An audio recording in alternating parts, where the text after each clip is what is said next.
Hola, hermanos de la espada. Qué lindo es poder compartir la palabra del Señor. Y qué lindo es el pasaje que tenemos por delante. Un poco largo, pero antes que nada quería detener en pensar que este, Dios mediante, será el último video que grabamos desde nuestras casas. Ha sido todo un desafío para por lo menos para mí, y supongo que para mis hermanos también. Con algunos he hablado de ver cómo poner la cámara, las luces, dónde colocarnos, lograr que hubiera silencio en la casa. Para algunos ha sido un poco complicado ese tema. Yo, por ejemplo, esta vez he querido grabar 2 veces el video y tuve que suspenderlo porque, había ruidos en el vecindario. Me ha pasado de estar grabando y que un taladro sonara. Muchas cosas de esas que teníamos que interrumpir y volver a grabar. Y no ha sido nada fácil, pero ha sido una gran bendición.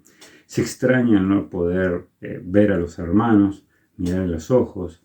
Para nosotros que nos toca compartir es algo muy lindo, pero grabar un video a una cámara o a un celular como que nos cuesta mucho. Pero gracias a Dios, el próximo domingo vamos a poder hacer presencial. Pero también damos gracias a Dios porque, es una realidad que todas estas imágenes de video están subidas en YouTube, muchas iglesias, entonces hay mucho material para que muchos puedan llegar al conocimiento de la verdad. Así que lindo pensar en eso, orar para que Dios use todo este material que se ha acumulado para que muchos puedan conocer la verdad. Lo que voy a comentar es que algunos de los textos los estaré citando, no los voy a leer, no los vamos a ir a buscar en la Biblia. Desde ya, como siempre, los que quieran tener los apuntes se comunican conmigo. Lo que vamos a estar viendo hoy tiene de alguna manera una relación con lo que viene. Nos habló Nacho el domingo pasado, Ignacio Flandes. Y pudimos ver cómo sigue la obra de Dios, cómo se forma la obra de Dios y sus ingredientes, ¿no? Personas que predican el Evangelio, que hacen discípulos a personas vacías sin esperanza. Algo que me gusta pensar en el libro de los Hechos de los Apóstoles es pensar más bien en el libro de los Hechos del Espíritu Santo guiando a los apóstoles y a los discípulos. Nacho nos hablaba de ingredientes de la obra de Dios, que son el sufrimiento en la obra de Dios. En la obra de Dios hay adversidad, hay oposición desde adentro y desde afuera por predicar el Evangelio, servir y vivir en y el Evangelio. En la obra del Señor hay satisfacción y frutos. El sacrificio es necesario, ¿sí? En la obra del Señor, el conocer, enseñar, animar y exhortar a los hermanos. También uno de los ingredientes es seleccionar y designar hermanos capaces de dirigirlo y organizar la congregación, y así juntos alabar, orar, estudiar, practicar la comunión con Dios y entre la familia de Dios. También uno de los ingredientes es la sumisión, la humildad, ¿sí? La dependencia, rendir cuentas con la iglesia y la sensibilidad que también es necesaria, y recibir y nutrirnos de la obra del Señor. En este punto me gustaría que pusieran pausa y pudieran leer este capítulo 15 del libro de los Hechos, y les va a llevar 4 minutos y medio, 5, yo ya lo cronometré, pero pidiéndole al Señor que les guíe. Así, antes de lo que yo vaya a compartir, ustedes pueden tener algo, vamos a decir, sin que yo les haya dicho algo, sino que, que Dios les hable a cada uno y que sea su oración y es mi oración.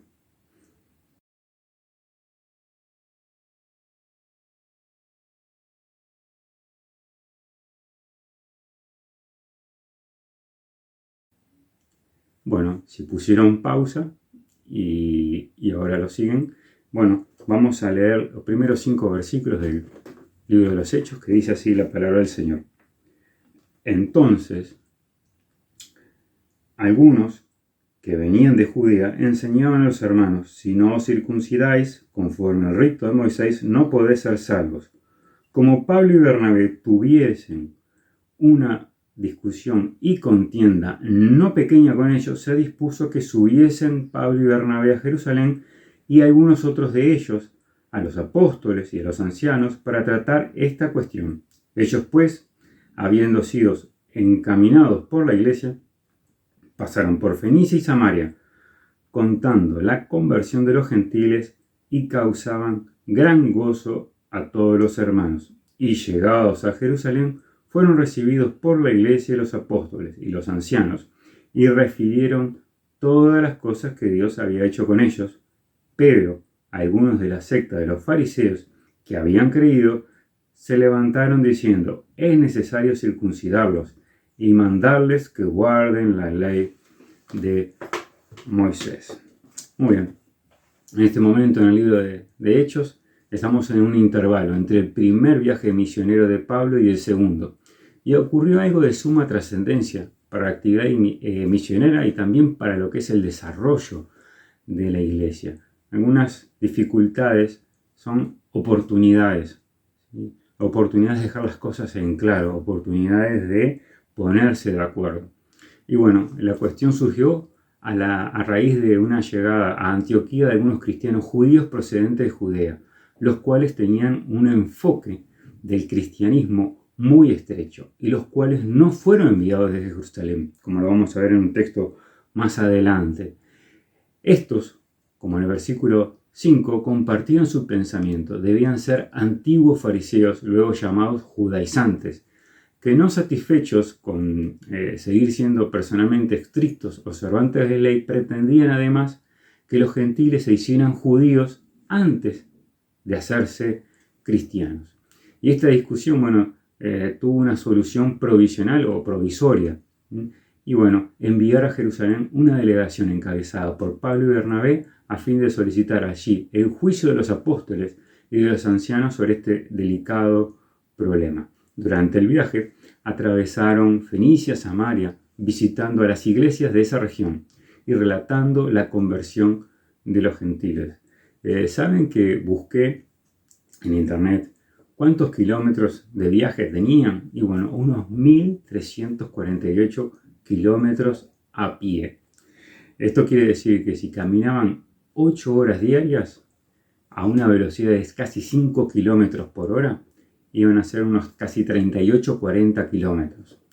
Vamos a pensar desde aquí, Montevideo, hasta Salinas, todos los días, durante 35 días. Supongo que muy pocos habremos caminado esa distancia y sabemos que requiere un esfuerzo y un entrenamiento físico. O sea que supongo que también al ir de pueblo en pueblo había distancias menores o distancias mayores que cubrir. Pero ¿cuánto tiempo pasa de un versículo a otro? No nos damos cuenta, pero la Biblia no se detiene en estos pequeños detalles, porque no es lo importante son los hechos. Pero lindo pensar en esto, ¿no? El trabajo que tuvieron que hacer, ¿no? Muchos de nosotros, si nos hubieran dicho, tenés que hacer 1400 kilómetros para solucionar este problema, no, por favor, que se manejen, que se arreglen como puedan. Yo no voy a caminar 1400 kilómetros porque ellos me dicen. Pero acá vemos a Pablo y a Bernabé buscando una solución.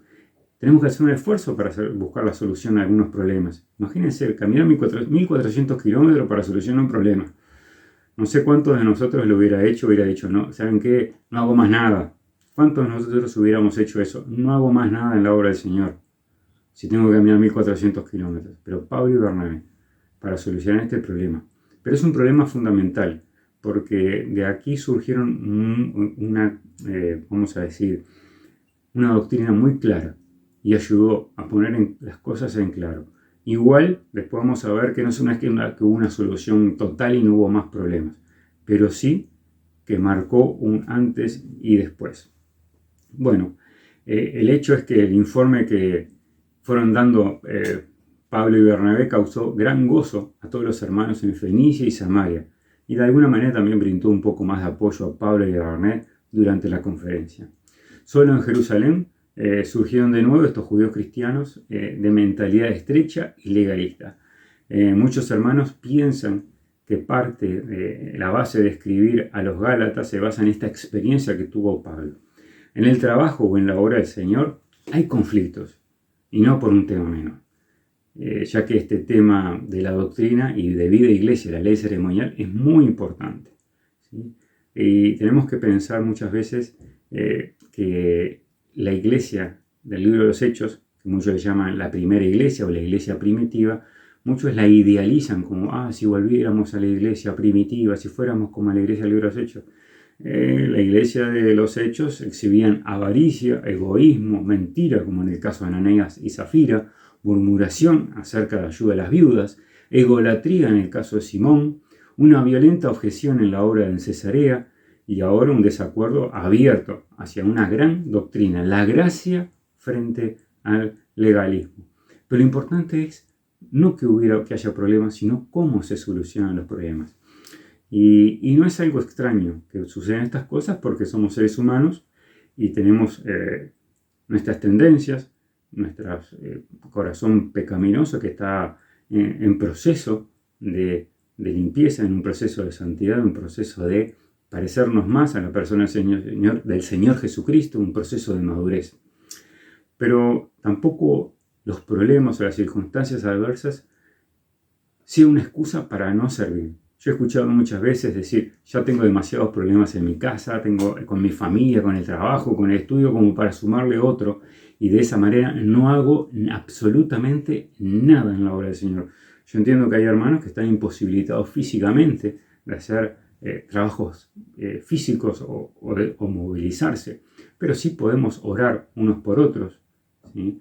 Y que podemos congregarnos, participar de las actividades de la iglesia. Qué importante es que estemos unidos en la obra del Señor. Antes de seguir, me gustaría detenerme en definir legalista, santidad y testimonio, dada una experiencia que tuve alguna vez. El legalismo es una forma de esclavitud y lo podemos ver en Gálatas 4, 24, 25 y en Gálatas 5, 1. No obstante, paradójicamente también hay una bendita esclavitud y es la de aquellos que nos hacemos esclavos a la justicia, como nos dice Romanos 6, 16, 22, esclavos a la justicia pensando en esclavos a seguir la verdad, a ser obedientes a Dios y a Cristo. En Gálatas, Pablo declaró que el legalismo y el camino de la fe y gracia son incompatibles, ¿sí? El Espíritu de Dios llega a nosotros como un regalo, basado en su gracia y nuestra fe en Cristo. Y eso lo podemos ver en Gálatas capítulo 3, versículos 1 y 5. La persona del Espíritu Santo llega a la vida del creyente para darle certeza de que es hijo de Dios. Y eso lo podemos ver en Romanos 8, 16. Además es la garantía de que seremos totalmente transformados y conformados a la imagen de Cristo. Y eso lo podemos ver en Romanos capítulo 8, versículos del 1 al 29, y en la segunda carta a los Corintios, capítulos 1, versículo 22.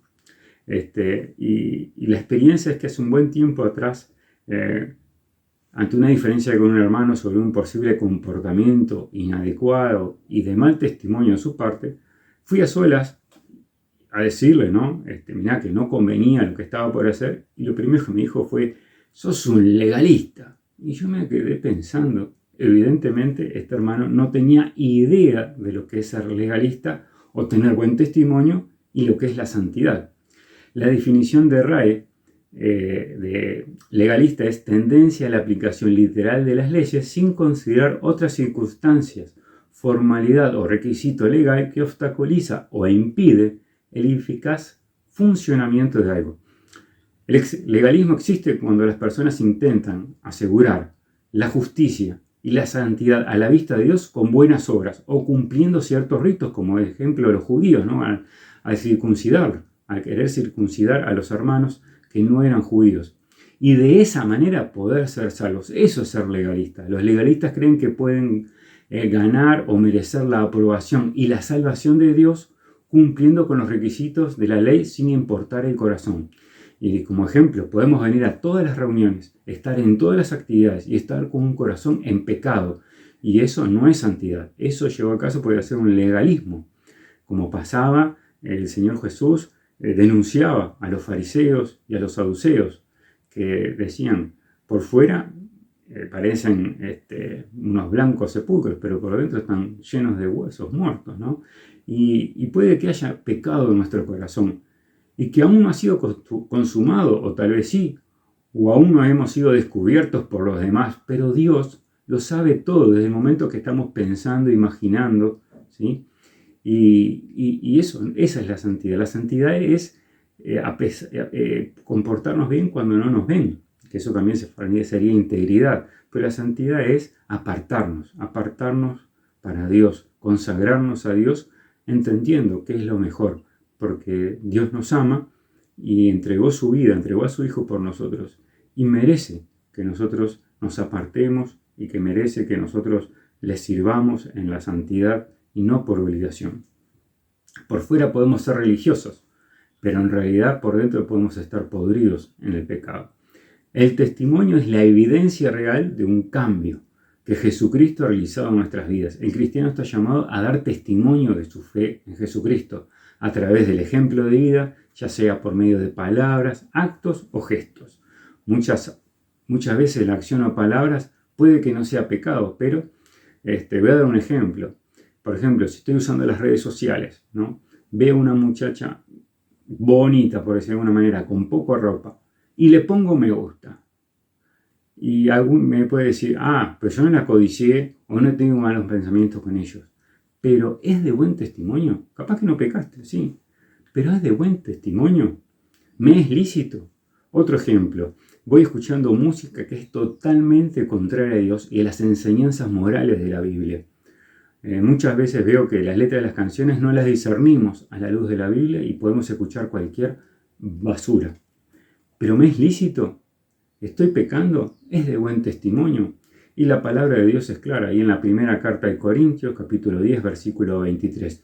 Todo me es lícito, pero no todo me conviene. Todo me es lícito, pero no todo edifica. Vivamos vidas que agraden a Dios y seamos un genuino testimonio. Santidad, santo, apartado, consagrado. Dios llama a sus hijos a ser santo como Él es santo. Dios Padre desea que sus hijos, nosotros, vivamos vidas puras, consagradas y dedicadas a Él, por amor y no por obligación o porque puede que me vean. ¿Sí? Entonces, tengamos esto en cuenta al pensar en legalismo. El legalismo es querer merecer el favor de Dios a través de lo que podamos hacer y de esa manera obtener la salvación. Y sabemos que eso no es. ¿Sí? Vayamos ahora otra vez a la palabra de Dios. Hay un capítulo 15, versículos 4 que dice: y llegados a Jerusalén, fueron recibidos por la iglesia los apóstoles y los ancianos, y refirieron todas las cosas que Dios había hecho con ellos. Pero algunos de la secta de los fariseos que habían creído se levantaron diciendo: es necesario circuncidarlos y mandarles que guarden la ley de Moisés. Y se reunieron los apóstoles y los ancianos para conocer este asunto. Y después de mucha discusión, Pedro se levantó y les dijo: varones hermanos, vosotros sabéis como ya hace algún tiempo que Dios escogió que los gentiles oyesen por mi boca la palabra del Evangelio y creyesen. Y Dios, que conoce los corazones, les dio testimonio, dándoles el Espíritu Santo lo mismo que a nosotros. Y ninguna diferencia hizo entre nosotros y ellos, purificando por la fe sus corazones.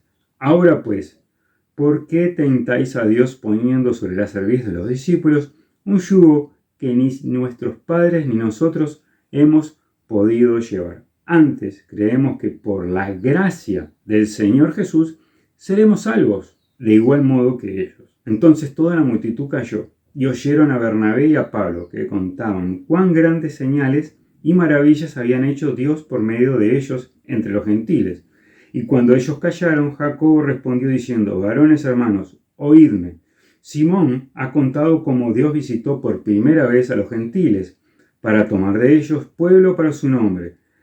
Y con esto concuerdan las palabras de los profetas, como está escrito: después de esto, volveré y reedificaré el tabernáculo de David, que está caído, y repararé sus ruinas, y lo volveré a levantar, para que el resto de los hombres busque al Señor, y todos los gentiles sobre los cuales es invocado mi nombre, dice el Señor, que hace conocer todo esto desde tiempos antiguos. Por lo cual yo juzgo que no se inquiete a los gentiles que se convierten a Dios, sino que se les escriba que se aparten de las contaminaciones de los ídolos, de fornicación y de ahogado y de sangre, porque Moisés desde tiempos antiguos tiene en cada ciudad quien lo predique en las sinagogas, donde es leído cada día de reposo. No sabemos bien, algunos dicen que pudieron pasar varios días durante estas deliberaciones, no lo sabemos. Pero bueno, vayamos a lo importante. La pregunta ya no era, ¿puede salvarse un gentil? Pues todos estaban de acuerdo en aceptar esto. La pregunta era, ¿qué deben hacer los gentiles para ser salvos? Todos estaban dispuestos a aceptar que los gentiles y los judíos debían creer en el nombre de Jesucristo, es decir, que Jesús era el libertador ungido por Dios. Lo que debía decidirse era si tenían que circuncidarlos y mandarles a que guarden la ley de Moisés. Tenemos que ponernos en el contexto de la religión y la cultura judía de esa época. Y vamos a hacer un par de preguntas. ¿Podían los judíos cristianos asociarse con los circuncisos sin que esto involucrara una contaminación? Recordemos que el pueblo judío era muy celoso, ¿sí? Y muchos eran fariseos, saduceos, que venían con esta carga o esa mochila sobre sus hombros, ¿no? Entonces, tenemos que entenderlos, ¿sí? ¿Debían los gentiles cristianos permanecer en una posición inferior en la iglesia como los temerosos de Dios en la sinagoga? Y bueno, y esa era una de las cosas que tenía una controversia en la cabeza y en la mente de estos primeros creyentes judíos, que muchos eran judíos políticos, vamos a decir, porque el fariseo era una franja política, igual que los saduceos. Entonces traían cierto bagaje, ciertas mochilas que debían de sacárselas, y a algunos les costaba, ¿no? Poder entender todo este cambio. Entendamos que la palabra de Dios, aquí no hay muchas cosas escritas, solamente el Antiguo Testamento.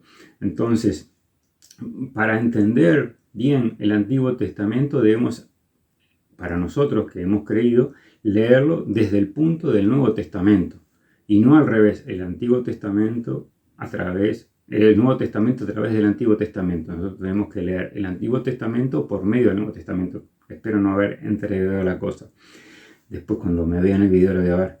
Pero bueno, entendamos eso, ¿no? Que ellos no estaba toda la Biblia escrita y que había mucho transmisión oral y testimonial. Por eso era importante el testimonio, ¿sí? Tanto de Pedro, el testimonio de Pablo y de Bernabé, de cómo Dios viene obrando, y por eso también el Espíritu Santo obró con milagros, con maravillas, con señales, con prodigios, para confirmar esta verdad, que los gentiles podían ser salvos tanto como los judíos, y que había una nueva nación, un nuevo pueblo, ¿no? Que nos sumamos al pueblo judío, sino que hay una nueva nación, que es la iglesia, ¿sí?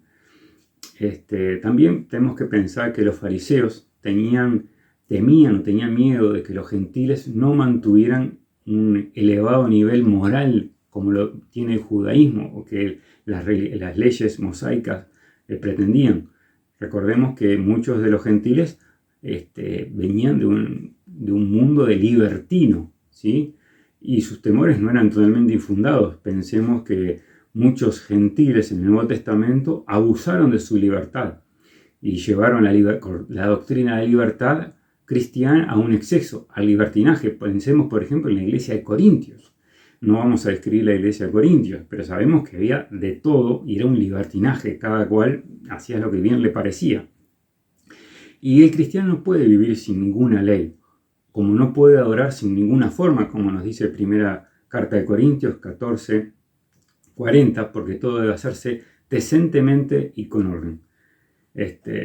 Lo que tenemos que pensar es que Pablo en realidad no estaba abogando por la libertad de la ley moral del Antiguo Testamento, sino por la libertad de las ceremonias y las costumbres nacionalistas judías, ¿sí? Habían surgido muchas prácticas que los fariseos observaban de forma legalista, pero que no estaban en la ley mosaica, ¿sí? Estaban en los Talmud y en otras cosas. Pero estas carecían de significado religioso para los gentiles.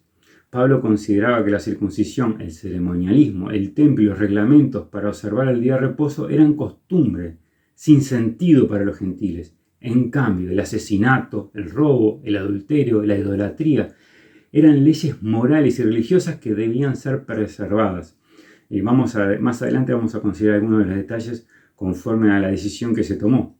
La distinción entre costumbres sin sentido y las leyes válidas se basan en el efecto que éstas tienen sobre la relación con la persona de Dios y con su prójimo, ¿sí?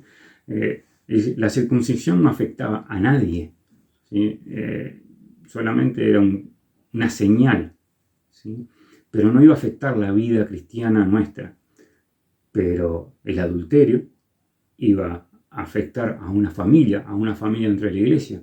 La fornicación iba a afectar a los solteros dentro de una congregación y también iba a ser de mal testimonio para con los de afuera.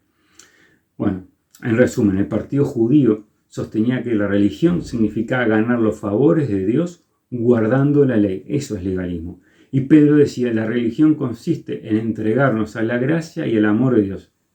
Se encuentra aquí implícitamente la diferencia entre religión de las obras y de la gracia. Por eso era tan importante este concilio, para que se definieran bien las cosas. Y de alguna manera voy a tratar de contextualizar esto a nuestra época, a nuestra situación, porque todos los seres humanos tenemos una tendencia extraña a pensar que quienes no hacen como nosotros hacen todo mal. Por ejemplo, pensando hoy por hoy en nosotros en las denominaciones y algunas costumbres o formas que tienen las diferentes denominaciones.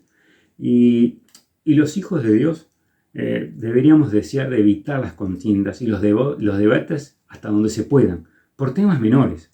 Pero cuando falsos maestros se oponen a las principales verdades del Evangelio o a doctrinas fundamentales nocivas,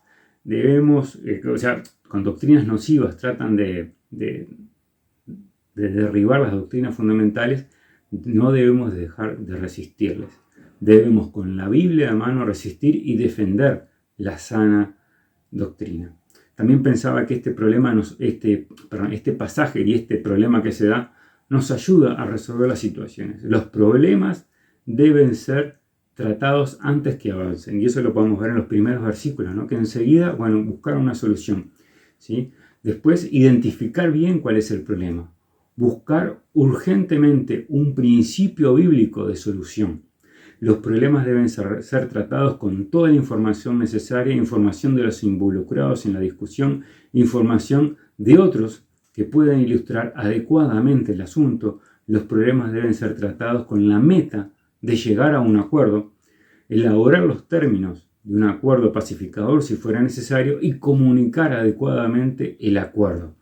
El acuerdo pacificador, por decir de alguna manera.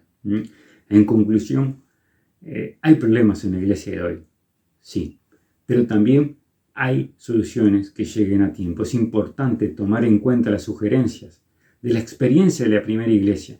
Cada iglesia necesita personas consagradas que puedan percibir el problema, reflexionar sobre posibles soluciones y llevar a los demás a aceptar el mejor acuerdo posible para solucionar el problema.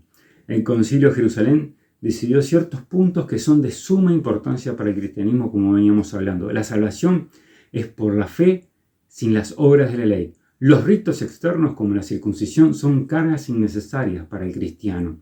Los cristianos observarán las partes de la ley que les beneficiarán en su salud, la vida familiar, congregacional y con el prójimo. El primer requisito religioso, la idolatría, estaba muy difundido entre los gentiles y era aborrecida por los judíos. Y esto explica cómo a los alimentos ofrecidos a los ídolos de abstenerse. Si los creyentes gentiles seguían consumiendo esas cosas, entonces sus hermanos judíos podrían preguntarse seriamente si habían abandonado la idolatría. Segundo, la abstinencia de fornicación era una ley moral, protegía la santidad de la vida familiar. Este vicio sexual era muy común entre los paganos. El tercero y el cuarto de estos decretos o estos acuerdos probablemente relacionados se referían a la creencia judía de que la vida estaba en la sangre y no debía comerse, como vimos en la pasada cena del Señor, cuando Nacho comenzó hablando acerca de la sangre. Allí en Levítico capítulo 17, versículo 11 dice: porque la vida de la carne en la sangre está, y yo os las he dado para hacer expiación sobre el altar por vuestras almas, y la misma sangre hará expiación de la persona. Las gentiles no tenían los mismos escrúpulos que los judíos en cuanto a comer la sangre. Lo ahogado de la sangre es una prohibición que se remonta al pacto de Dios hecho con Noé después del diluvio, y así que precede a la ley de Moisés, está antes que la ley de Moisés. Dios autorizó a Noé y a sus descendientes a comer la carne de los animales, pero al mismo tiempo prohibió a Noé consumir la sangre de los animales. Eso lo podemos ver en Génesis 9:4, dice: todo lo que se mueve y vive os será para mantenimiento, así como las legumbres, las plantas verdes, os lo he dado, pero carne con su vida, que es su sangre, no comeréis. Todo esto es para facilitar y mantener la fraternidad entre dos grupos cuyo trasfondo eran totalmente diferentes. Jacobo, con sus sugerencias, pusieron fundamento para un acuerdo de toda la iglesia, y recordando al profeta Amós del Antiguo Testamento y también poder ver a los profetas. Claro que no significa que este acuerdo haya sido total, que cada uno de los individuos estuvo de acuerdo con ello. Es obvio que en los hechos, después de muchos años del concilio, todavía había judaizantes que buscaban imponer la circuncisión sobre los gentiles, y por eso Pablo después escribe a los Gálatas, como por ejemplo en Gálatas 2:4, describe cierto ardor a estos judaizantes como falsos hermanos infiltrados solapadamente que habían entrado para espiar nuestra libertad. Es de entender que esta visita a Jerusalén es la descrita en el capítulo 2 del versículo 1 al 10. Bueno, pero avancemos. Jacobo era un conductor práctico y no se detuvo con los discursos y el voto. Invitó a elegir entre ellos a varones para llevar una carta. El concilio nombra a 2 hombres, Judas y Silas, que acompañen a Pablo y a Bernabé. La carta establece que la decisión ha sido hecha por el Espíritu Santo y por la asamblea. Revela que los apóstoles, los ancianos y la iglesia estaban completamente conscientes de la presencia del Espíritu Santo, guiándoles y dirigiéndoles, y la obra del Señor continuó. Este pasaje nos ayuda a resolver conflictos, cómo debe conducirse el liderazgo y a entender qué es lo que realmente requiere Dios de nosotros, que le sirvamos en santidad, en la asamblea local o a donde nos envíe. Pero la importancia está en el corazón. ¿Sí? Del corazón mana la vida, nuestro corazón, el fundamento de las emociones y los sentimientos, también los pensamientos, por alguna manera decir, debe estar entregados al Señor para que podamos realmente, de una manera que agrade al Señor, vivir para la gloria de Dios y bendición de que nos rodean y salvación por el testimonio que podemos dar de que somos hijos de Dios. Bueno, hermanos, hay mucho para decir. Ya ha pasado más de 30 minutos, no me quería hacer tan largo, pero es casi imposible ver todo este texto y todo lo que conlleva. Pero gracias por el tiempo y Dios mediante nos estamos viendo. Lo mejor está por venir.